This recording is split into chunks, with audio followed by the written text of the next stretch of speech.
Okay, चलिए शुरू करें।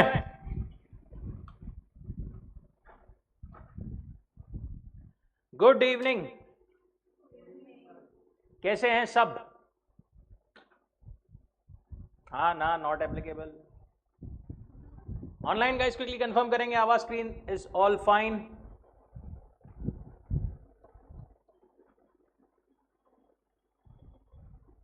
परफेक्ट। चलिए, बिजनेस लॉज।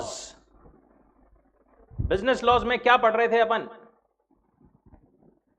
पहला वाला जो चैप्टर है इंडियन रेगुलेटरी फ्रेमवर्क, ये अपन ने कंप्लीट किया था। Now on to the biggest elephant, Indian contract act. Around 30 से 40 मार्क्स का वेरिएबल आपका जो है वेटेज रहता है। 1/3 ऑलमोस्ट ऐसा समझ लीजिए कि इसका ही वेटेज अपने एग्जाम में रहता है। ठीक है, 9 यूनिट्स है जिसके अंदर बेसिक से लेकर के फर्दर एडवांस कॉन्ट्रैक्ट्स वगैरह इसके बारे में अपने को इंफॉर्मेशन सारी दी गई है। चालू करते हैं। Indian contract act, unit number 1, nature of contract. देखो, इंडियन कॉन्ट्रैक्ट एक्ट बेसिकली ये है क्या? पहले नहीं क्या, कोई भी किसी से भी कोई भी प्रॉमिस करता था, कोई भी करार, ज्याला आपण म्हणतात मराठीमध्ये, ओके, कोई भी प्रॉमिस करता था, कोई भी चीज उसको मतलब करने का बोलता था कि मैं ये करूंगा, और फिर बाद में मना कर देता था, नहीं करूंगा। तो फिर क्या होगा? वहां पर कुछ रेगुलेट करने के लिए कोई चीज नहीं थी। जो भी कॉन्ट्रैक्ट, जो भी प्रॉमिस, जो भी होता था ना, वो कैसे गवर्न होता था उस टाइम पर? उस टाइम पर वो गवर्न होता था as per the Vedas and shastras. जो माइथोलॉजिकली जो हमारे पास में स्क्रिप्चर्स वगैरह सब दिए थे, उसके हिसाब से जो एक कोड ऑफ कंडक्ट हमें बताई गई थी, उसके हिसाब से सब चीजें गवर्न होती थी। In the ancient and medieval time there was no specific law for contract. Hindu laws like Vedas, Dharma, Shastra, Smriti, Shruti were referred to give vivid description of law. During the period of Mauryas, bilateral transactions, free consent on all the terms and conditions were involved. वहां पर भी free consent वगैरह जो अपन आगे पढ़ेंगे, ये सब basic terms थी वहां पर involved, but still they were mainly governed. The code of conduct was mainly governed by the Vedas, Dharma, Shastra, all these things. Mughal rule में अपने अपने रिलीजन के हिसाब से, अपने अपने जो भी माइथोलॉजिकल स्क्रिप्चर्स है, जो भी फॉलो करते हैं लोग, उसके हिसाब से वहां पर कॉन्ट्रैक्ट जो है ये चीज डिफाइन या फिर फॉलो होती थी। मुगल रूल में मोहम्मदीन लॉ ऑफ कॉन्ट्रैक्ट, जहां पर अरेबिक वर्ड अक्द is known as contract and इजाब is known as proposal and कबूल is known for acceptance. Again just ये अपना इंट्रोडक्टरी पार्ट है, not very much relevant. According to Narada Smriti, as up to 8 years is considered infant. 8 से 16 boyhood, and after 16 a person is competent to enter into contract. ये पहले के हिसाब से, but अभी जो है that is obviously different in the modern world. उसके बाद में ब्रिटिश पीरियड आया। ब्रिटिश पीरियड में क्या हुआ? Before the Indian contract act, English law जो था ना, that was applied in presidency town of Madras, Bombay and Calcutta. ठीक है, ठीक है, जो भी बिजनेस वगैरह होता था ना, वो मेनली इन जगहों पर होता था, मद्रास, बॉम्बे एंड कलकत्ता, पहले के टाइम पर ब्रिटिश रूल में, और बाकी जगह इतना सब नहीं था। उस टाइम पर इंग्लिश लॉ जो है वो फॉलो होता था, issued by king George to the East India company. अगर कोई पार्टी अगर एक रिलीजन से है एंड दूसरा पर्सन दूसरे रिलीजन से है, अपन ने बोला कि रिलीजन फॉलो होता था, एक पर्सन एक रिलीजन से, दूसरा दूसरे रिलीजन से, तो किसका लॉ फॉलो होगा? वहां पर generally law of the defendant was used. जो डिफेंडेंट है उसका लॉ जो है वो यूज होता था। ऐसे ही बहुत सारे और भी प्रॉब्लम्स थे, कोई एक स्पेसिफिक रेगुलेशन नहीं था रेगुलेट करने के लिए, एंड इसीलिए there was a much need of introduction of a certain law जो कि पूरे कॉन्ट्रैक्ट्स को कवर करे, गवर्न करे। So came the Indian contract act. Most important और मोस्ट बेसिक जो अपन बोल सकते हैं एक पूरे बिजनेस का basic law is Indian contract act. Most important branch of mercantile और commercial law, affects trade, commerce, industry. It is the very foundation of the civilised world. कब आया था ये? It was formed on April 25, 1872, came into force on September 1, 1872। क्या बोलता है act का preamble? तो कोई भी एक्ट में प्रिम्बल जो है बेसिकली वो क्या बताता है कि वो एक्ट का पर्पस क्या है, क्यों बनाया गया है वो act. to define and amend certain parts of the law relating to contract. Again, it is applicable to whole of India, including the state of Jammu and Kashmir, after removal of Article 370. 370 article remove होने के पहले ऐसा बोला जाता था, मतलब ऐसा अलग से लिखना पड़ता था, this applies to the whole of India including Jammu and Kashmir, अगर अप्लाई हो रहा है तो. But after removal of article 370 जो है, India already includes Jammu and Kashmir. इसमें general principles and basic rules है in the first part, section 1 to section 75, and उसके बाद में सेकंड पार्ट में 124 से 238 सेक्शन में स्पेशल काइंड ऑफ कॉन्ट्रैक्ट जैसे indemnity, guarantee, bailment, pledge, agency, ये सब जो है कवर्ड रहता है.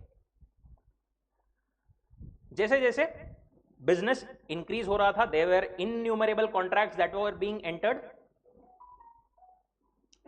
इसीलिए कॉन्ट्रैक्ट जो है, कॉन्ट्रैक्ट एक्ट वो लाया गया. Contract is the most usual method of defining rights and duties. Contract होता क्या है, एकदम बेसिक शब्दों में बोले तो, दो पार्टीज ने आपस में कुछ भी प्रॉमिस किया एक दूसरे को, हम ये करेंगे, तो उसमें कैसे क्या होगा, किसकी क्या राइट्स है, किसकी क्या ड्यूटीज है, कब क्या कैसे क्या होने वाला है, सब उसमें मेंशन किया जाता है.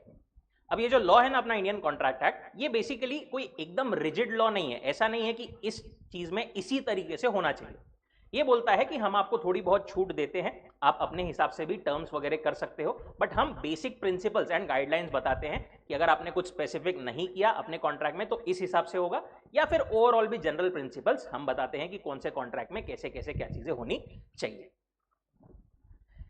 पहले यूनिट में अपन जो बेसिक्स है कॉन्ट्रैक्ट के वो सब कवर करने वाले हैं. सबसे पहले starting with the word itself, what is a contract. Contract मतलब क्या? It is defined under section 2 clause H of the Indian contract act. कोई भी एक्ट के सेक्शन 2 में जनरली डेफिनेशंस होती है, ठीक है. उस एक्ट में जो भी वर्ड्स यूज किए गए हैं उनका मतलब क्या है, उनकी डेफिनेशन जनरली सेक्शन 2 में दी जाती है. कॉन्ट्रैक्ट मतलब an agreement enforceable by law. Contract क्या है? एक कॉन्ट्रैक्ट जो है वो क्या है? It is an agreement which is enforceable by law. enforceability या फिर enforceable by law, इसका मतलब क्या पता है आपको?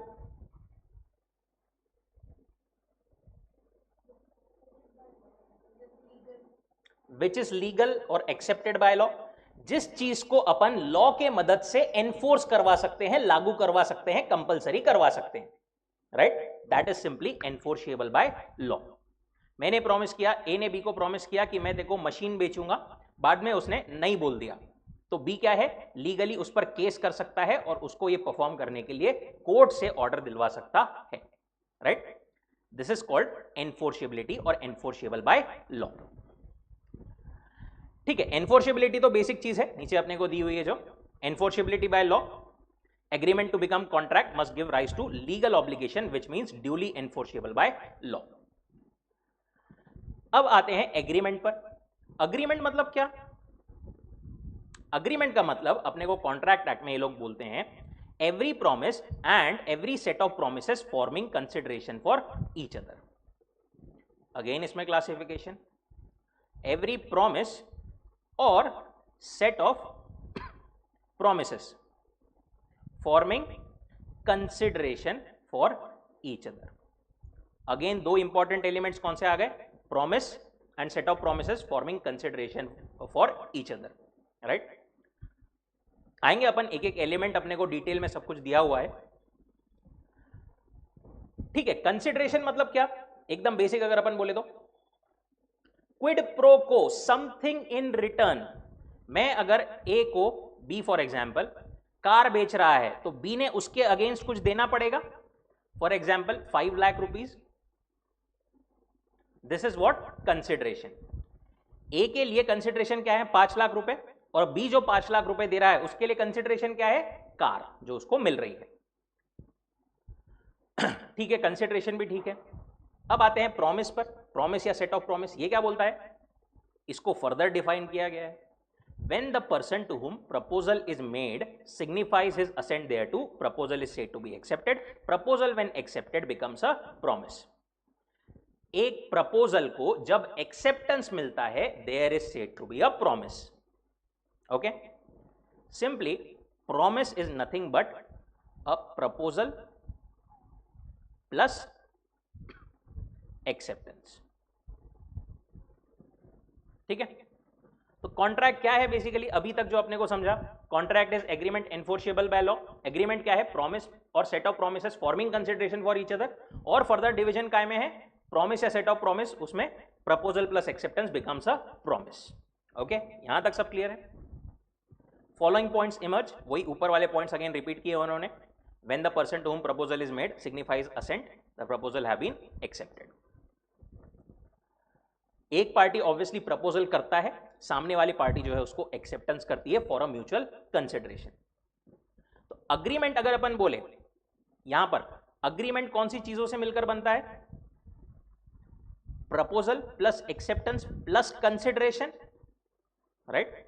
कॉन्ट्रैक्ट अगर मैं बोलूं तो कौन सी चीजों से मिलकर बनता है, proposal plus acceptance plus consideration plus enforceability by law, और simply agreement plus enforceability by law. On elaborating above, a contract comprises of reciprocal promises giving rise to a binding contract. दोनों जो है पार्टीज आपस में एक दूसरे को promise कर रही है, प्रॉमिस दैट इज कंसिडरेशन भी एक दूसरे के, mutual consideration, mutual promises there in a contract. अब यहां पर एक अपन ने एनफोर्सिबिलिटी का जो पॉइंट देखा था, ठीक है. एनफोर्सिएबल बाय लॉ मतलब लॉ के थ्रू अपन उसको लागू करवा सकते हैं. अब जो कॉन्ट्रैक्ट है ना, या मैं बोलूं अग्रीमेंट, एक होता है जो कि एनफोर्सिएबल है, दूसरे होते हैं सोशल अग्रीमेंट्स. ठीक है, जो एनफोर्सिएबल है वो they give rise to legal obligations, but social agreements doesn't give rise to a legal obligation. A ने बी को मशीन बेचा, बाद में बी ने पैसे नहीं दिया या फिर बी ने कुछ और प्रॉब्लम कर दी, तो ए उस पर केस कर सकता है, एनफोर्स कर सकता है, right. This is a enforceable legal obligation, legal agreement. मैंने आपके साथ में कॉन्ट्रैक्ट किया, आपने मेरे साथ में किया कि आप रोज क्लास आओगे, आपने बीच में 1-2 दिन मिस कर दिए, तो क्या मैं आप पर केस कर सकता हूं? Will it result in something? This is what a social agreement. Same example, father ने प्रॉमिस किया अपने सन को कि मैं तेको हर महीने क्या दूंगा, 500 रुपीज पॉकेट मनी दूंगा. अगर फादर ने वो पॉकेट मनी नहीं दी तो क्या बेटा उस पे केस, उन पे केस कर सकता है? नहीं कर सकता. Again this is what a social agreement. Social agreements do not form contracts. Okay, law of contract deals only with such legal obligation which are contractual in nature. Again legal obligation या फिर legal agreements ही contract बन सकते हैं, but again इसमें भी नहीं, क्या जो लीगल ऑब्लिगेशन कॉन्ट्रैक्चुअल होते हैं नेचर में, वो ही सिर्फ कॉन्ट्रैक्ट बोले जाते हैं. अगर कोई कोर्ट का ऑर्डर है, जैसे एग्जांपल दिया है, an obligation to maintain wife and children, A और बी इनका डाइवोर्स हो गया, कोर्ट ने ए को ऑर्डर दिया कि भाई तेको जो है अपने बीवी और बच्चे को मेंटेन करने के लिए कुछ हर महीने पेमेंट या पैसे जो है देना पड़ेगा. अब यहां पर जो है ए और बी के बीच में कोई कॉन्ट्रैक्ट नहीं है, it is an order that is given by the court, right. इसी बेसिस पर अग्रीमेंट और कॉन्ट्रैक्ट के बीच में अपने को डिफरेंशिएशन दिया है. अग्रीमेंट क्या है? Every promise, every set of promise forming consideration, again definition. Contract क्या है? Agreement enforceable by law. Wider term क्या है, अग्रीमेंट या कॉन्ट्रैक्ट? क्या देखो यहां पर वो वाइडर सेंस, नैरोअर सेंस किस सेंस में बोल रहे हैं? कॉन्ट्रैक्ट में जो है सिर्फ लीगली एनफोर्सिएबल अग्रीमेंट्स आते हैं, बट अग्रीमेंट जब अपन बोलते हैं उसमें लीगली एनफोर्सिएबल भी आते हैं, सोशल अग्रीमेंट्स भी आते हैं. इस सेंस में agreement is a wider term and contract is a narrower term. Agreements जरूरी नहीं है कि लीगल ऑब्लिगेशन क्रिएट करें, सोशल अग्रीमेंट्स नहीं क्रिएट करते हैं लीगल ऑब्लिगेशन, बट जो कॉन्ट्रैक्ट होते हैं वो ऑब्वियसली लीगल ऑब्लिगेशन के थ्रू ही बनते हैं. एंड ये वाला लाइन, लास्ट वाला लाइन, ये इंपॉर्टेंट है. कभी कभी इस पे डायरेक्ट ऐसा लाइन देकर के क्वेश्चन भी आ जाता है, all agreements are not contracts but all contracts are agreements. यहां पर आपको एक्सप्लेन करना पड़ेगा, there are 2 different types of agreement, social and legal, and social agreements do not form contract. इसीलिए all agreements are not contracts, social agreements are not contracts, but अगर अपन contract बोल रहे हैं तो दे आर अग्रीमेंट ऑलवेज.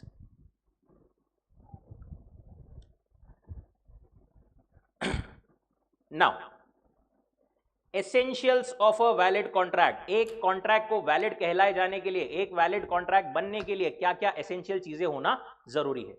अब यहां पे फर्दर नहीं किया, अपने को दो क्लासिफिकेशन. एक है ऐसी एसेंशियल आइटम्स, ऐसी चीजें जो सेक्शन 10 में स्पेसिफिकली दी हुई है. एक है वो सारे चीजें, वो सारे पॉइंट जो कि स्पेसिफिकली दिए नहीं है बट अपने को एनालिसिस से समझ में आते हैं कि ये चीजें भी जरूरी है.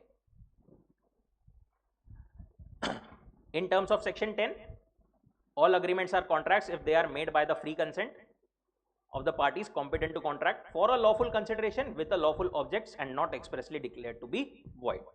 आएंगे इस पे अपन एक एक एलिमेंट पर, एक एक पॉइंट पर.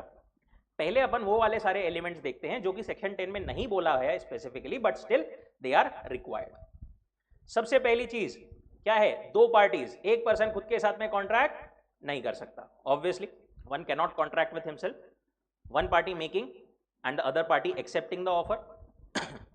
A contract may be made by natural person and by the person having legal existence. ये किसकी बात कर रहे हैं लीगल एग्जिस्टेंस? मतलब कंपनीज, LLPs जिनका एक सेपरेट लीगल एग्जिस्टेंस रहता है वो पर्सन भी कॉन्ट्रैक्ट में एंटर कर सकते हैं.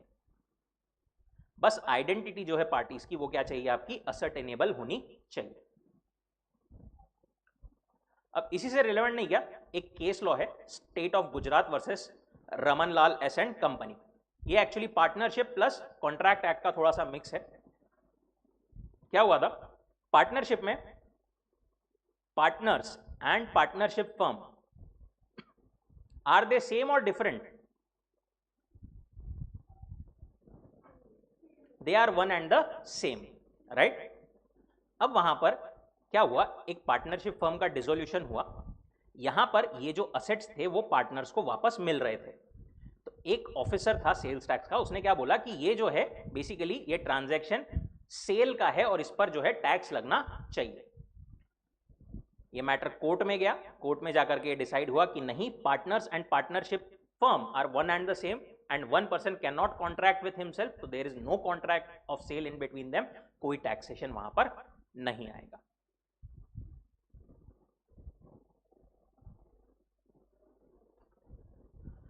दूसरा, parties must intend to create legal obligation. जो अपन ने बोला, लीगल ऑब्लिगेशन क्रिएट करने का इंटेंशन पार्टीज का होना जरूरी है. इसी बंद करो. पार्टीज का लीगल इंटेंशन क्रिएट करने का, लीगल ऑब्लिगेशन क्रिएट करने का इंटेंशन होना जरूरी है. There must be an intention on the part of parties to create legal relationship. Social या डोमेस्टिक टाइप के अग्रीमेंट्स एनफोर्सेबल नहीं रहेंगे. इसी से रिलेवेंट एक case law Balfour versus Balfour. क्या था इसमें, एक हस्बैंड ने प्रॉमिस किया था अपने वाइफ को. क्या प्रॉमिस किया था कि मैं तेरे को हर महीने कुछ तो भी अमाउंट दूंगा. ओके. अब बेचारा हस्बैंड थोड़े दिन के लिए बाहर चला गया, भूल गया वो पे करना. वाइफ को गुस्सा आ गया, उसने डायरेक्ट हस्बैंड पर केस कर दिया. Is it a legal obligation? Not at all. यहां पर कोर्ट ने बोला this is not a legal obligation, this is a social agreement. यहां पर आप जो है हस्बैंड से केस करके कोई चीज रिकवर नहीं कर सकते. सी डेंजर रहता है भाई वाइफ. नहीं, मेरे को नहीं मालूम, मैं तो सुन के बोल रहा. I am happily unmarried. Okay. Example 6 भी उसी बेसिस पर अपने को दिया हुआ है. मिस्टर लेखपाल ने प्रॉमिस किया था कि अगर आप सीए पास हो जाओ तो अपने बेटे को, तो मैं आपको 5 लाख रुपए दूंगा. बट पास होने के बाद में अगर मना कर दिया उसके पापा ने, तो वो रिकवर कर सकता है क्या केस करके? नहीं कर सकता. Other formalities to be complied with in certain cases. और भी सर्टेन कुछ फॉर्मेलिटीज होती है. देखो क्या बोलते हैं वो, जो कॉन्ट्रैक्ट है ना, आप ओरली भी कर सकते हो, आप रिटर्न में भी कर सकते हो, दोनों भी चलेगा. बट आपने ओरली कॉन्ट्रैक्ट किया, बाद में एक पार्टी मुकर गई, कैसे प्रूव करोगे आप? इट इज एडवाइजेबल कि जनरली आप जो कॉन्ट्रैक्ट है वो राइटिंग में करो. It may be written. Legally देखे तो रिटर्न भी चलेगा, ओरल भी चलेगा. There is no difference between written contract and the contract made by word of mouth. But the interest of the parties contract must be written. अब कुछ कुछ contracts नहीं क्या ऐसे होते हैं जहां पर लॉ, कॉन्ट्रैक्ट एक्ट नहीं बोलता है बट और कोई लॉ बोलता है कि आपको ये वाले कॉन्ट्रैक्ट तो नहीं किया, रिटर्न में ही करना पड़ेगा। जैसे इमूवेबल प्रॉपर्टीज के ट्रांजैक्शन, आप कोई घर वगैरह बेचते खरीदते हो इमूवेबल प्रॉपर्टी, तो उसका वहां पर उसका जो लॉ है वो बोलता है कि वो स्पेसिफिकली राइटिंग में ही चाहिए। इस केस में फिर in that case certain contracts all those formalities have to be complied. वैसे ही इंश्योरेंस का कॉन्ट्रैक्ट भी बोलता है कि वो रिटर्न ही चाहिए, प्लस कभी कभी रजिस्ट्रेशन जरूरी होता है कोई कोई एक्ट्स में। अब कॉन्ट्रैक्ट कर रहे हो तो जैसे इमूवेबल प्रॉपर्टी की बात करी अपन ने, वो सारी फॉर्मेलिटीज आपको उन लॉस के अंदर कंप्लीट करना, कंप्लाई करना जरूरी है। Thus, where there is statutory requirement that any contract may be in writing or in presence of witness, documents must be complied with. Then certainty of meaning, agreement या फिर contract जो आप कर रहे हो वो certain होना चाहिए। vague या infinite या indefinite जो अपन बोलते हैं वो नहीं होना चाहिए। meaning certain होना चाहिए, एकदम clear जो है आपका agreement contract जो है वो होना चाहिए। मतलब A ने B के साथ में contract किया कि मैं तेको तेल बेचूंगा। कौन सा तेल? खाने का तेल, बाल में लगाने का तेल। कौन सा तेल? बादाम का तेल, सरसों का तेल। वो सर्टेन नहीं था, क्लियर नहीं था, तो this is not a valid contract. Again XYZ for example, A ने बोला बी को कि मैं तेको इनफाइनाइट पीरियड के लिए लीज पर ये चीज, ये घर देता हूं। ठीक है, अगेन वहां पर इनफाइनाइट पीरियड ये भी सर्टेन नहीं है, इसलिए वो भी कॉन्ट्रैक्ट जो है वैलिड नहीं है। इसलिए लीज वगैरह भी जो रहती है ना, उसमें आप ने मतलब सुना वगैरह होगा 99 ईयर्स वगैरह ऐसा मेंशन किया हुआ रहता है, अगर लाइफ टाइम की भी रही तो। Then possibility of performance of agreement, possible रहना जरूरी है अग्रीमेंट को। आपने इम्पॉसिबल एक्ट के लिए अगर कोई भी प्रॉमिस कर दिया, भले ही उसको राइटिंग में किया, कुछ भी किया, कैसे भी किया, that is not a valid contract. The terms of agreement should be capable of performance. Agreement to do an act impossible in itself cannot be enforced. मैं तुम्हारे लिए चांद तारे तोड़ लाऊंगा, ये सब फालतू बात है, कॉन्ट्रैक्ट नहीं है ये। ओके, ए बोलता है बी को कि मैं मैजिक से ट्रेजर डिस्कवर कर लूंगा, again this is not possible and hence not a valid contract.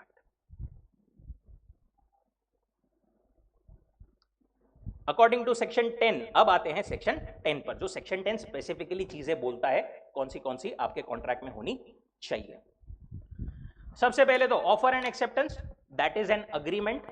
Okay, offer and acceptance वो भी काय के साथ में? कंसिडरेशन के साथ में। Agreement is the first essential element and agreement क्या बोलता है? Every promise and every set of promise forming consideration for each other. और अग्रीमेंट कैसे बनता है? Offer and acceptance. इसलिए सबसे पहली चीज ऑफर एंड एक्सेप्टेंस तो होना जरूरी है। दूसरी चीज फ्री कंसेंट। सबसे पहले तो फ्री कंसेंट में से कंसेंट मतलब क्या? कंसेंट मतलब व्हेन टू पर्सन, हाँ बोलिए, not permission, not in that sense consent मतलब बेसिकली कंसेंट मतलब when two parties agree upon the same thing in the same sense. दोनों पार्टीज जो है आपस में एक ही चीज पर अग्री करती है, तो यहां पर उसको बोलते हैं अपन consent. When they agree upon the same thing in the same sense, that is identity of minds. A बोल रहा है मैं तेको कार बेच रहा हूं, ठीक है, ए ने प्रॉमिस किया बी को कि मैं तेको कार बेच रहा हूं। ए को लग रहा है, ए के पास में 4 कार है, ए को लग रहा है कि वो ब्लैक वाली कार बेच रहा है, बी को लग रहा है कि वो रेड वाली कार खरीद रहा है। यहां पर कंसेंट नहीं है, because identity of minds is not there. इसी को अपन बोलते हैं कंसेंसस एड आइडम। अच्छा, कंसेंट होना जरूरी है। दूसरी चीज कंसेंट कैसी चाहिए? फ्री। फ्री मतलब it should be not caused by coercion, undue influence, fraud, misrepresentation और मिस्टेक। ये सब क्या है चीजें हैं? ये सब चीजें आएगी अपने को यूनिट नंबर 3 में। ठीक है, बेसिकली फोर्सफुली, जबरदस्ती, अनड्यू इन्फ्लुएंस से ब्लैकमेल करके वगैरह कुछ करके आपने अगर कंसेंट ली है तो वो फ्री कंसेंट नहीं मानी जाएगी। कंसेंसस एड आइडम होने के लिए अपने को लैंग्वेज जो है कॉन्ट्रैक्ट की कैसी रखनी पड़ेगी? क्लियर, एकदम प्रॉपरली ड्राफ्टेड रहनी जरूरी है। जैसे ए ने, अपन ने एग्जाम्पल देखा, ए ने सोचा रेड कार, बी ने समझा black car, there is no consensus in that case. Third is capacity of the parties. There are three main qualifications or basically eligibility criteria for making a contract. ये तीन criteria fulfil हुए तो ही person eligible रहेगा, capable रहेगा to enter into a contract. It means the legal ability of a person to enter into a valid contract. कौन सी चीजें? सबसे पहले तो एज ऑफ मेजॉरिटी. जो पर्सन है वो क्या चाहिए? मेजर होना चाहिए. मेजर मतलब कितना एज? 18 और अबव. दूसरा, साउंड माइंड का चाहिए. लोगों पे आते जाते पत्थर फेंकने वाला नहीं चलेगा. ओके, साउंड माइंड का स्थिर बुद्धि वाला पर्सन चाहिए जो कि कॉन्ट्रैक्ट के नुआंसेस पूरे तरीके से समझ सके. और तीसरा, not disqualified from contract. Qualification ए तो अपने को 18 ईयर्स पता है. दूसरा वाला, साउंड माइंड का होना चाहिए in his senses so as to understand the implications. अब देखो यहां पर जो पर्सन मेंटली अनस्टेबल है वो तो आएगा ही, प्लस अगर कोई नशे में है, कोई इंटॉक्सिकेटेड पर्सन है, तो वो भी उस टाइम के लिए एलिजिबल नहीं रहेगा कॉन्ट्रैक्ट करने के लिए. A lunatic, idiot, drunken person or under the influence of some intoxicant is not supposed to be a person of sound mind. तीसरा qualification, should not be disqualified by a status. कुछ persons जो है ना वो specifically law से disqualified होते हैं कि आप कॉन्ट्रैक्ट नहीं कर सकते. जैसे एलियन एनिमी. एलियन एनिमी मतलब ऐसी कोई कंट्री का पर्सन जिस कंट्री के साथ में अपने कंट्री का वॉर चल रहा हो, that is alien enemy. Foreign sovereigns, foreign के कुछ पर्सन्स, कुछ डेलीगेट्स के साथ में लॉ बोलता है आप कॉन्ट्रैक्ट नहीं कर सकते. तीसरा, कन्विक्ट्स, मुजरिम, ओके, दे आर डिस्क्वालिफाइड. अगर नॉन कॉम्पिटेंट पर्सन के साथ में आपने कॉन्ट्रैक्ट एंटर किया तो वो वैलिड कॉन्ट्रैक्ट नहीं रहेगा.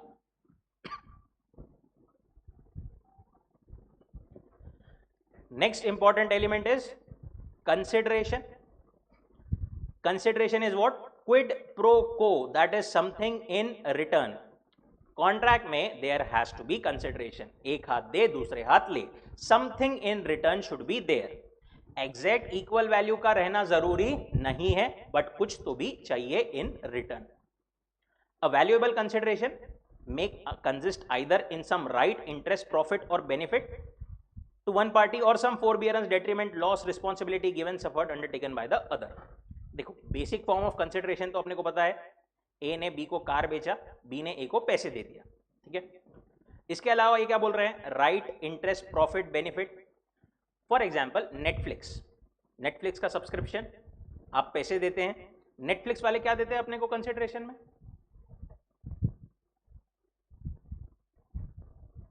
वैलिड कॉन्ट्रैक्ट तो नहीं है वो, देते हैं. क्या देते हैं वो? अपने को राइट देते हैं to access the content, right. So वो भी कंसिडरेशन आ गया. लॉस, रिस्पॉन्सिबिलिटी गिवन और सफर्ड. इंश्योरेंस, अपन उनको प्रीमियम देते हैं, वो लोग अपने को क्या देते हैं? सिक्योरिटी देते हैं, राइट. वो एक रिस्पॉन्सिबिलिटी लेते हैं, राइट. और एक मेन है फोरबियरेंस. इसका अपन एग्जाम्पल से देखते हैं, बहुत बार रेफरेंस आता है फोरबियरेंस का. फॉर एग्जाम्पल मेरा एक ब्रांड था सोडा, जीरा सोडा, एक बेवरेज है, उसका ब्रांड था. कोल्ड ड्रिंक का रिप्लेसमेंट, मस्त अच्छा लॉन्च किया, अच्छा चलने लग गया. मेरा प्लान था कि मैं इसको पुणे एंड मुंबई में बड़े स्केल पर लॉन्च कर दूं. ये चीज किसको ध्यान में आई? कोको कोला वालों को. उन्होंने क्या बोला? अगर इन्होंने अभी लॉन्च कर दिया तो हमारे जो प्रोडक्ट्स रखे हुए हैं मार्केट में वो नहीं बिकेंगे. एटलीस्ट थोड़ा टाइम मिले सो दैट हम आगे प्रोडक्शन कम ज्यादा कर लेंगे, कम मार्केट में प्रोडक्ट लाएंगे. तो ये लोग नहीं क्या मेरे पास में आए, मेरे को क्या बोले? बोले सर एक काम करो, आप 3 महीने के बाद में ये प्रोडक्ट लॉन्च करो, 3 महीने तक ये काम मत करो, ओके. हम आपको उसके बदले में 10 लाख रुपए देंगे. बोला ठीक है कोई बात नहीं. यहां पर मैंने जो किया, it is what? Act of forbearance. I have decided not to do something, right. That is act of फोरबियरेंस.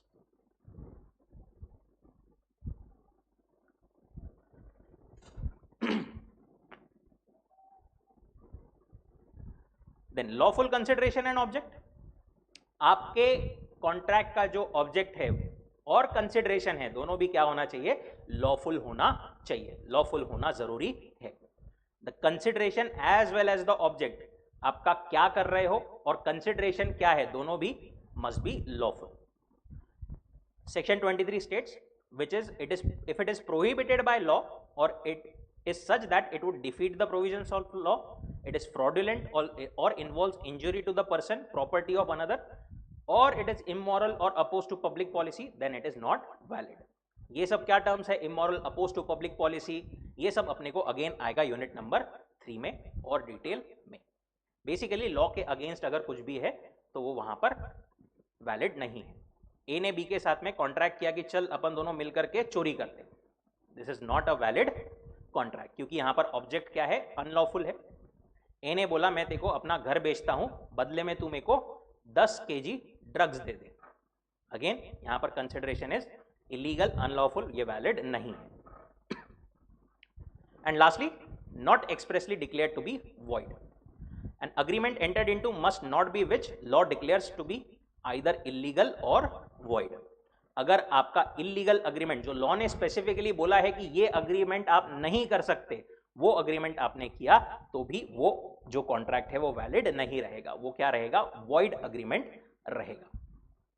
A void agreement is the one without any legal effects, जैसे थ्रेट टू कमिट मर्डर, किसी को murder करने की धमकी देना, defamatory statements किसी के against publish करना, या फिर कोई और चीज इलीगल इन नेचर करना, किसी को ट्रेड करने से रोकना, किसी को लीगली मैरी करने से रोकना, all these things are what expressly declared void. यहां तक सब लोग मेरे साथ में है क्या?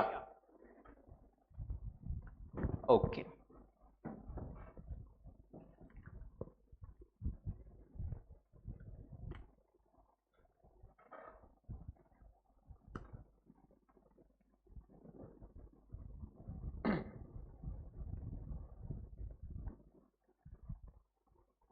चलो इतने पे एक काम करते हैं, पहले बीच में एक क्वेश्चन देखते हैं।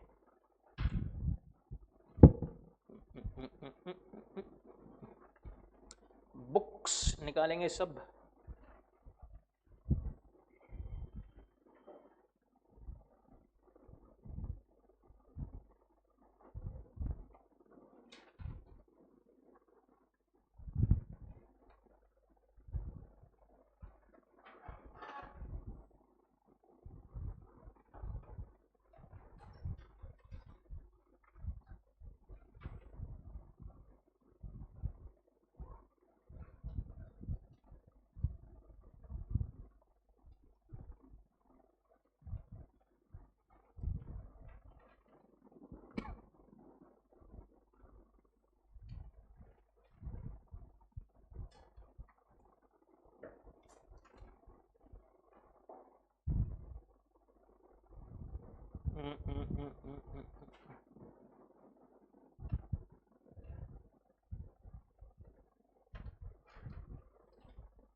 विजिबल नहीं होगा ना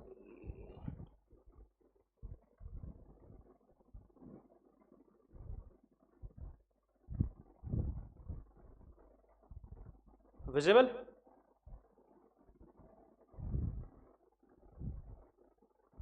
this is your question. Mister Ramesh promise to pay, चलिए आप ही पढ़िए, आप ही answer.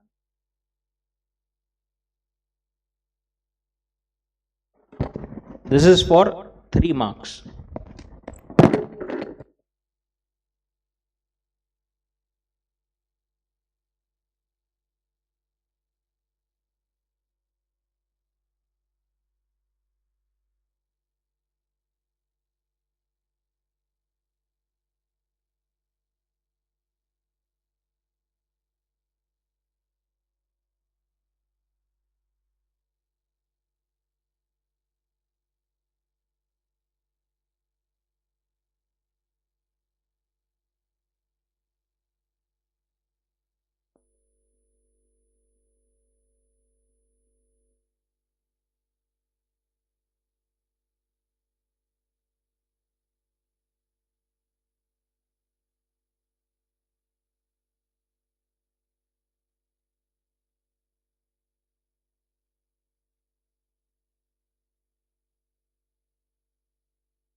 1 more minute.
Okay, stop.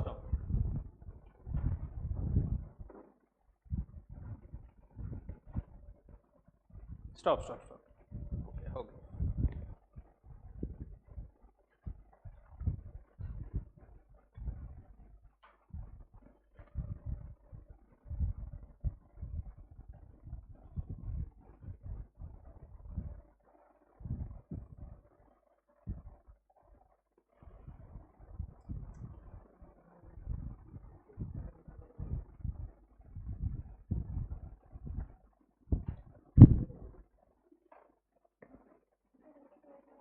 इस पर कंक्लूजन करना रहेगा.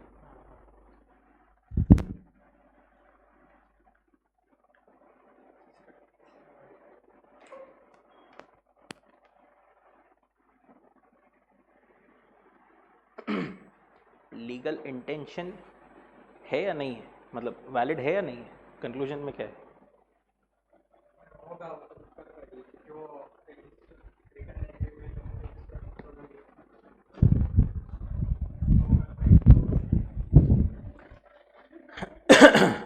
क्या बोल रहे हैं वो? मिस्टर रमेश ने प्रॉमिस किया अपने वाइफ को, मिसेस लाली को 50,000 रुपए पे करने का, so that she can spend the sum on her 38th birthday. Mrs Lali ने क्या किया? बोला कि रिटर्न अग्रीमेंट करो, अगर तुम मुझसे सच में प्यार करते हो तो. रिटर्न अग्रीमेंट करवाया और उस अग्रीमेंट को रजिस्टर भी करवा लिया under the law. Mr Ramesh उसके बाद में fail to pay the specified amount to his wife Mrs Lali. Mrs Lali wants to file a suit against Mr Ramesh and recover the amount. क्या लगता है, रिकवर कर पाएगी या नहीं? वो रिकवर? ओके,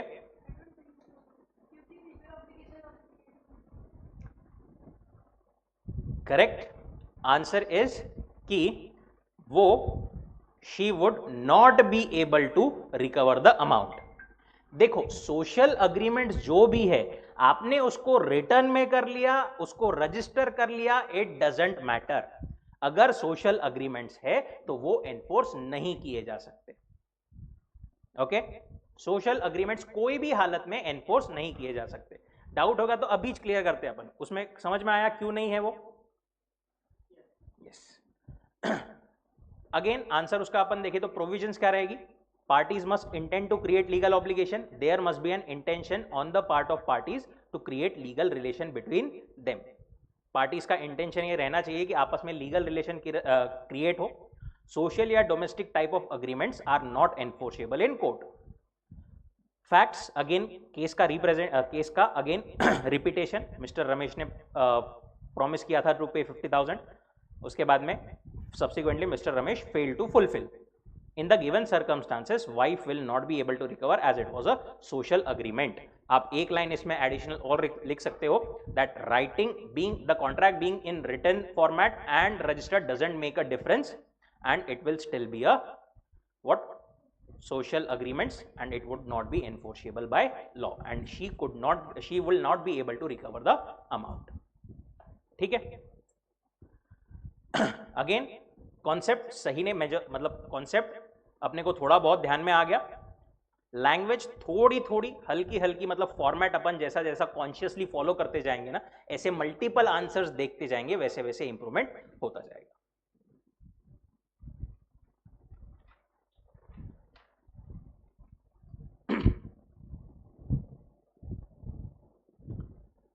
चलिए वापस आते हैं इंडियन कॉन्ट्रैक्ट एक्ट पर।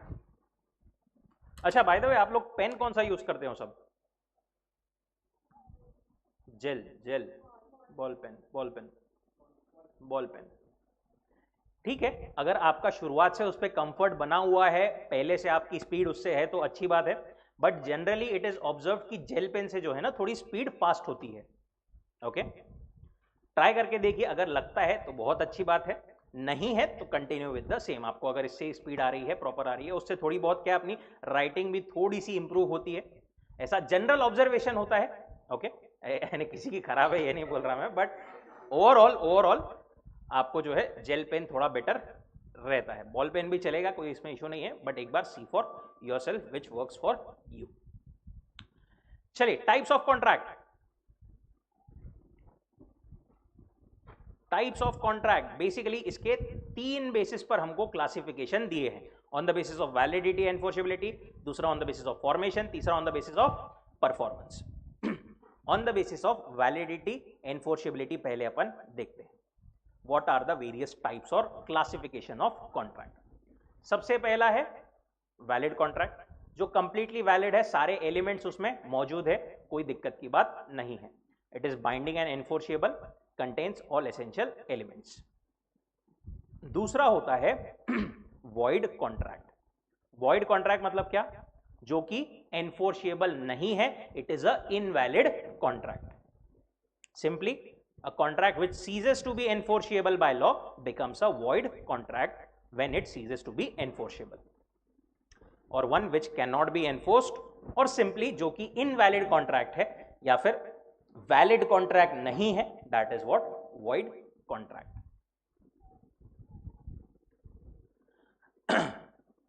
अब देखो कॉन्ट्रैक्ट वॉइड कैसे हो सकता है। एक चीज हो सकती है इलीगैलिटी, अगर इलीगल ऑब्जेक्ट है, इलीगल कंसिडरेशन है, तो वो वैलिड नहीं है, वॉइड एग्रीमेंट है। सिर्फ एक मतलब वही कारण से वॉइड हो सकता है क्या?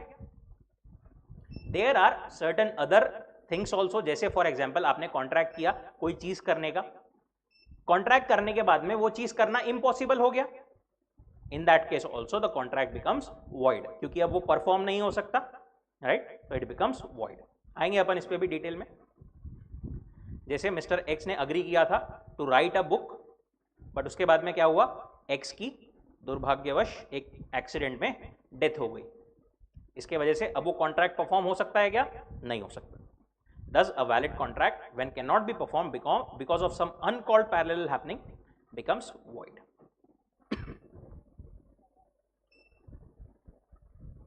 एक्चुअली जो void contract है ना, अपन उसको contract नहीं बोलना चाहिए, बट फिर भी उसको जस्ट आइडेंटिफिकेशन के लिए अपन void contract बोलते हैं।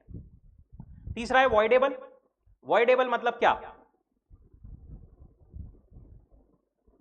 क्या पता है आपको voidable के बारे में? वॉइडेबल कॉन्ट्रैक्ट एक ऐसा कॉन्ट्रैक्ट होता है, वॉइडेबल में वॉइड आ रहा है तो वॉइड जैसा तो कुछ रहेगा, बट वॉइडेबल क्यों? Because it can be made void और it can be enforced only at the option of one party. दो पार्टीज है कॉन्ट्रैक्ट में, एक पार्टी के ऑप्शन पर ही वो कॉन्ट्रैक्ट, उसके पास में ऑप्शन है, we call him aggrieved party. जिस पार्टी के साथ में गलत हुआ है, फॉर एग्जाम्पल ए ने बी के साथ में कॉन्ट्रैक्ट किया था, ए ने बी को बोला कि तू मेरे को कार बेच दे, ओके, तेरी कार बेच दे 10 लाख वाली 1 लाख रुपए में। बी ने बोला ऐसे कैसे 1 लाख रुपए में? ए ने गन निकाल के रख दी, बोले अब बेचेगा या नहीं? बोले बिल्कुल ले जा, फ्री में ले जा। यहां पर बी ने जो कॉन्ट्रैक्ट किया दैट वाज अंडर कोएर्शन, जबरदस्ती किया था, इस केस में contract is what voidable at the option of B, at the option of B, right. B चाहे तो इसको कोर्ट में जाकर के कैंसिल करवा सकता है, बी चाहे तो इसको कंटिन्यू कर सकता है। Agreement enforceable at the option of one or more parties but not at the option of other or others is voidable contract. This in fact one of the parties is in a position to legally entitled to or authorized to avoid performing the contract. अब voidable कौन से cases में हो सकता है contract? सबसे पहला तो when the consent is not free. अगर कंसेंट जो है, जैसा अपन ने अभी एग्जांपल देखा, अगर कंसेंट फ्री नहीं है, यहां पर कोएर्शन का एग्जांपल था ये, बट बेसिकली अगर आपकी कंसेंट जो है वो फ्री नहीं है, जबरदस्ती आपने कोई कॉन्ट्रैक्ट में एंटर किया है, तो वो आपके ऑप्शन पर वॉइडेबल रहेगा. दूसरा, when a person promises to do something but the other person prevents him. A ने बी के साथ में कॉन्ट्रैक्ट किया, ए ने बोला बी को कि मैं तुम्हारा घर जो है पेंट करके दूंगा, ठीक है. अब ए आया कॉन्ट्रैक्ट परफॉर्म करने के लिए, बट बी जो है उसको बता ही नहीं रहा कि कहां पर पेंट करना है, क्या करना है, उसको रोक रहा है कॉन्ट्रैक्ट परफॉर्म करने से. तो कॉन्ट्रैक्ट क्या हो जाएगा? Voidable at the option of A, right. इन्होंने जो एग्जांपल दिया है वो एग्जैक्टली ये वाले पॉइंट से नहीं बैठता है, but still there is a contract between A and B to sell a car of A to B 2 lakh rupees के लिए. On the due date A asked B that he does not want to sell. It is case of actually breach basically. यहाँ पर here contract is voidable at the option of B. तीसरा, when a party promised to perform within a specified time could not do that. A ने promise किया था B को, मैं तेको 6 महीने में घर बना करके दूंगा. 9 महीने हो गए अभी तक घर आया ही नहीं. उस केस में बी जो है, बी चाहे तो क्या कर सकता है? कॉन्ट्रैक्ट को कैंसिल कर सकता है. Voidable at the option of B. उसी बेसिस पर वॉइड और वॉइडेबल में अपने को डिफरेंशिएशन दिया हुआ है थोड़ा सा. वॉइड कॉन्ट्रैक्ट क्या है? Which ceases to be enforceable by law, becomes void when it ceases to be enforceable. Voidable क्या है? एनफोर्सेबल है but only at the option of one और more parties thereto. One और more क्यों लिखा हुआ है? कभी कभी हो सकता है मोर देन 2 पार्टीज रहे कॉन्ट्रैक्ट में, उस केस के लिए और मोर लिखा हुआ है. Enforceability, void contract cannot be enforced at all. Voidable can be enforced but only at the option of aggrieved party. void contract void क्यों होता है? मे be because it is illegal, या फिर हो सकता है कुछ लॉ वगैरह चेंज हो गया, कुछ इम्पॉसिबिलिटी हो गई जिसके कारण अब जो है वो नहीं परफॉर्म हो सकता, void हो गया है. voidable कब होगा? अपन ने ऊपर 3 केसेस देखे, उसमें से एक इन्होंने दिया है when if the consent of the party was not free. Performance, void contract perform ही नहीं हो सकता, परफॉर्म किया ही नहीं जा सकता कोई भी केस में. बट वॉइडेबल वाला जो है वो अग्रीव पार्टी अगर चाहे तो परफॉर्म करवा सकती है. If agreed party does not within reasonable time exercise right to avoid, any party can sue the other. यहां पर अब देखो ए और बी के ऑप्शन पर वॉइडेबल था, बट बी ने रीजनेबल टाइम तक कोई एक्शन नहीं लिया उसको कैंसिल करवाने का. अब जो है फिर वो वैलिड कॉन्ट्रैक्ट बन जाएगा, ए और बी कोई भी उसमें एनफोर्स उसको करवा सकता है. राइट्स, वॉइड कॉन्ट्रैक्ट में कोई पार्टी को कोई राइट्स नहीं मिलते, कॉन्ट्रैक्ट ही नहीं बनता एक्चुअली वहां पर. बट यहां पर वॉइडेबल में party whose consent was not free has the right to rescind, that is right to cancel the contract. चौथा है illegal contract. Illegal contract same मतलब जो इलीगल है, सिंपली जो लॉ मना करता है आप ये चीज नहीं कर सकते, that is illegal contract. which law forbids to be made. Law will not enforce such a contract but also connected contracts. देखो illegal contracts के साथ में connected contracts भी law जो है उसको illegal मान करके unenforceable बना देता है. ओके, उसको भी void जो है वो बना देता है. बात करेंगे अपन इस पे. All illegal, ये again important line, all illegal agreements are void but all void agreements are not necessarily illegal. क्या बोल रहे हैं ये? क्या बोल रहे हैं और क्यों बोल रहे हैं?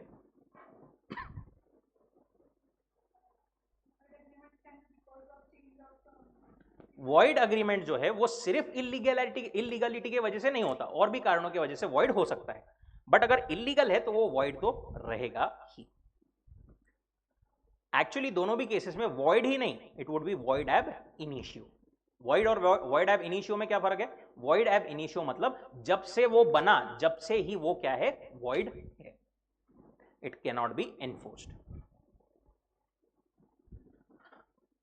act has specified various factors due to which agreement can be void. One of these is unlawfulness of object and consideration, that is illegality of the contract which makes it void. Now void and illegal agreements में again अपने को थोड़ा सा differentiation दिया हुआ है. void मतलब क्या, जो कि void agreement is not necessarily illegal. void है मतलब illegal रहेगा, ये जरूरी है क्या, नहीं, बट illegal है तो void रहेगा ही. void agreement जरूरी नहीं कि लॉ ने मना किए हुए हैं, may be because of some impossibility भी हो सकता है, but illegal agreements are forbidden under law. Punishment, void agreement, अगर अग्रीमेंट वॉइड हो गया तो जरूरी नहीं कि पार्टीज को कोई पनिशमेंट वगैरह होगी, बट इलीगल अग्रीमेंट्स में definitely they are liable for punishment. And last point is collateral agreements, इसके बारे में अपन बात कर रहे थे. देखो ए और बी के बीच में कॉन्ट्रैक्ट हुआ, ठीक है. ए ने क्या बोला कि तूने क्या मेरे को मेरे घर के बाहर, ए ने बी को बोला तू मेरे घर के बाहर एक गार्डन है, उस गार्डन को प्रॉपर रीडिजाइन करके दे दे. ओके, अगर तूने वो रीडिजाइन करके दे दिया तो मैं तेरे को उसके लिए 1 लाख रुपीस दूंगा, और तेरे भाई को एक बिल्डिंग का पेंटिंग का कॉन्ट्रैक्ट दूंगा to C brother. Okay, now ये जो कॉन्ट्रैक्ट है between A and C painting करने का, वो इससे कनेक्टेड है ए एंड बी से. अब क्या हुआ, ये जो जगह थी ना वो गवर्नमेंट ने अतिक्रमण में उठा ली. ओके, अब ये कॉन्ट्रैक्ट परफॉर्म हो सकता है क्या ए और बी का, नहीं, वो क्या हो गया, वॉइड हो गया बिकॉज ऑफ इम्पॉसिबिलिटी. बट इससे कनेक्टेड जो कॉन्ट्रैक्ट है वो वॉइड नहीं होगा, इट कैन बी परफॉर्म्ड अगर वो चाहे तो. बट अगर अपन इलीगल में देखें, ए ने बी को बोला कि तू मेरे को 10 kg ड्रग्स दे दे, मैं तेरे को 10 लाख रुपए दूंगा, प्लस तेरे भाई को सी को पेंटिंग का कॉन्ट्रैक्ट दूंगा. अब यहां पर क्योंकि ये मेन अग्रीमेंट इलीगल है तो ये ए और सी का भी अग्रीमेंट क्या हो जाएगा, इलीगल हो जाएगा. गॉट इट, यस और नो. इलीगल अग्रीमेंट से कनेक्टेड सारे कॉन्ट्रैक्ट्स भी इलीगल हो जाएंगे, बट वॉइड से कनेक्टेड सारे कॉन्ट्रैक्ट्स वॉइड हो जाए ऐसा जरूरी नहीं है.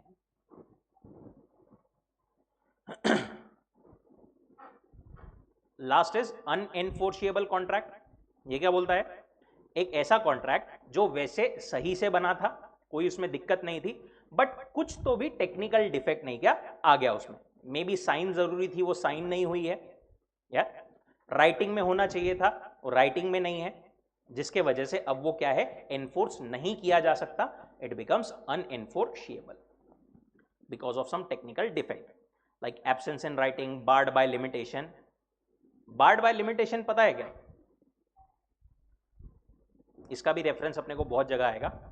देखो ए ने बी को फॉर एग्जाम्पल पैसे दिया, लोन दिया अभी के लिए अपन कंसिडर करते हैं 1 लाख रुपए का. लॉ क्या बोलता है कि ये ए की रिस्पॉन्सिबिलिटी है कि वो बी से ये पैसा 3 इयर्स के अंदर रिकवर कर ले. अगर ए ने कोई एक्शन नहीं लिया 3 इयर्स के अंदर तो वो फिर 3 साल के बाद में वो जो डेट है वो बार्ड हो जाती है. अब ए उसको रिकवर नहीं कर सकता because it is barred by the limitation law. Okay, similarly agreement to transfer immovable property should be written for being enforceable.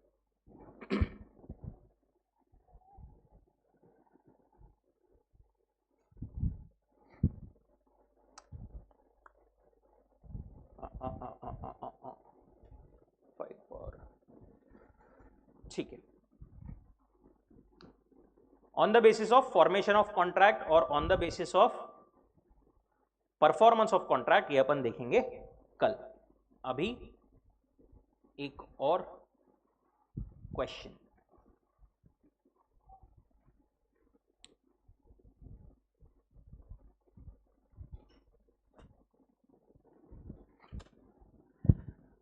पढ़ना सबको अच्छा लगता, लिखना सबको जान पे आता, बट वहीं पर majority loses their marks, loses their attempt.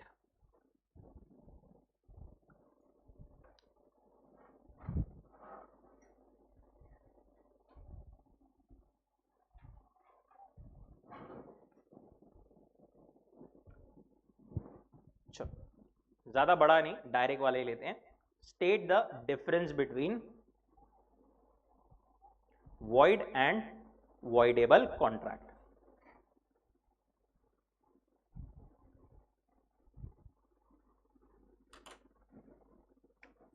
4 marks.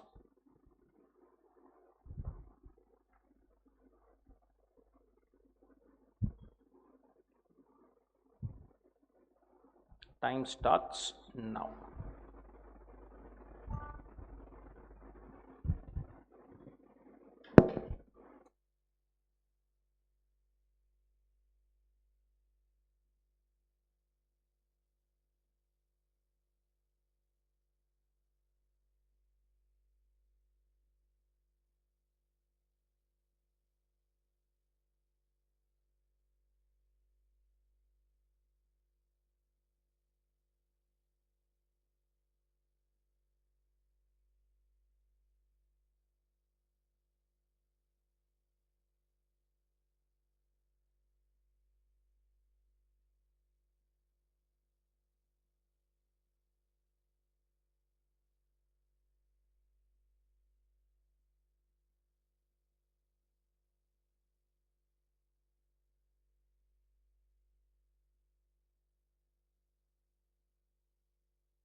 Last minute.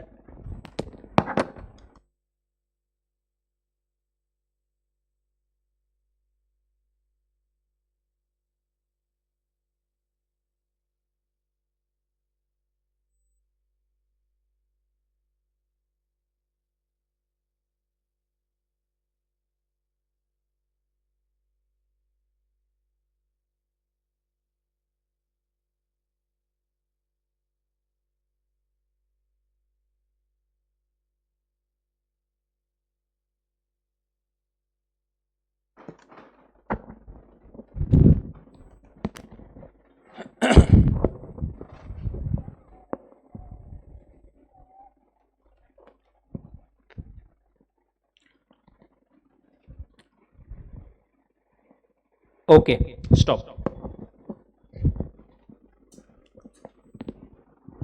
कितने पॉइंट्स हुए? 2, 3, 4। डायरेक्ट क्वेश्चंस में अगेन एक या दो, मैक्सिमम दो। एक जनरली एक्सपेक्टेड है कि डिफरेंस बिटवीन कहीं ना कहीं से आता है जनरली पेपर में, कोई कोई अटेम्प्ट में ऐसा भी हो ना भी आए, बट जनरली एक जो है डिफरेंस बिटवीन आता है। ओके, अब अपने को मेनली फोकस वो वाले डिफरेंसेस पे करना है जिसमें एटलीस्ट 4, 5, 6, 7 पॉइंट्स है, राइट। जिसमें एक दो पॉइंट्स है वैसे भी कॉन्सेप्चुअली पढ़ करके थोड़ा ध्यान में रह जाता है, ऐसा नहीं बोल रहा मैं कि वो आ ही नहीं सकता, बट वो वैसे भी याद करना कंपेरेटिवली इजी होता है। बट जो इंपॉर्टेंट है, जो अपन मार्क भी अभी करते जाएंगे थ्रू आउट अवर कोर्स, वो वाले आपको डेफिनेटली लर्न, तो मैं एग्जैक्टली लर्न नहीं बोलूंगा, बट मल्टीपल रीडिंग्स आपको उसकी करनी है, राइट। डिफरेंशिएशन आपको जो लिखना है वो इसी फॉर्मेट में लिखना है जो अपन पहले से फॉलो करते आए हैं, टी टेबल फॉर्मेट। शुरुआत में बेसिस अगर आपको याद है, और क्वेश्चन में भी मतलब बेसिकली वो आंसर में दिया हुआ है और आपको याद है, डेफिनेटली बेसिस लिखना ही है। Okay, void voidable contract. एक और टाइम बचाने के लिए, अगर आपके पास में टाइम कम है, आपका पेपर पूरा नहीं हो रहा है, तो पेंसिल स्केल लेकर के वो टेबल बनाने के पीछे मत जाओ, डायरेक्टली आपने पेन से एक बार ऐसा पेज फोल्ड करके निकाल दिया तो भी चलेगा फॉर द टाइम बिंग, ठीक है। अभी एक बार का लिख लेना, लास्ट में देखना टाइम बचा तो स्केल पेंसिल है ही अपने पास में, नहीं बचा तो वहां पर पेन से भी आपने हाथों हाथ कर दिया तो चलेगा। वॉइड एंड वॉइडेबल क्या क्या डिफरेंसेस है एक बार वापस से रिकॉल कर लेते हैं। सीजेस टू बी एनफोर्शिएबल, जब कॉन्ट्रैक्ट जो है when it ceases to be enforceable it becomes void. Voidable क्या है? Enforceable at the option of one और more parties. Enforceability, void contract can not be enforced, but voidable enforceable only at the option of agreed party. Causes क्या होते हैं void के? Due to changes in law और changes in circumstances, right, but voidable because of consent was not free. ये एक उन्होंने दिया हुआ है, आप इसमें जो बचे हुए ऊपर के दो थे वो भी लिख सकते हो। Performance, void contract cannot be performed, हो ही नहीं सकता, but voidable can be performed by the aggrieved party if he wishes to do so. Rights, void contract में आपको कोई right नहीं मिलेगा, बट voidable में party whose consent was not free may get certain rights. ठीक है, यहां तक कोई डाउट, कोई दिक्कत?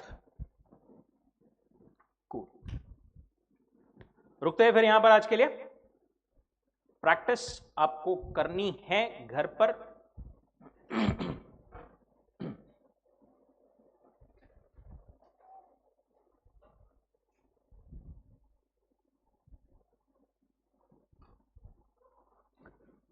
डिस्क्रिप्टिव क्वेश्चन जो आपके मॉड्यूल में दिया हुआ है, क्वेश्चन नंबर 1,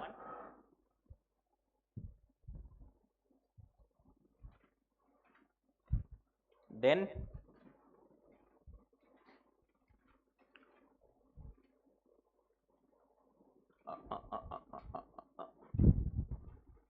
क्वेश्चन नंबर 1 ही कीजिए एक बार इसमें से, प्लस जो अपना टाइप्स ऑफ कॉन्ट्रैक्ट था जो अपन ने कौन सा किया, on the basis of validity and enforceability, ये दो डेफिनेटली आपको करना ही है।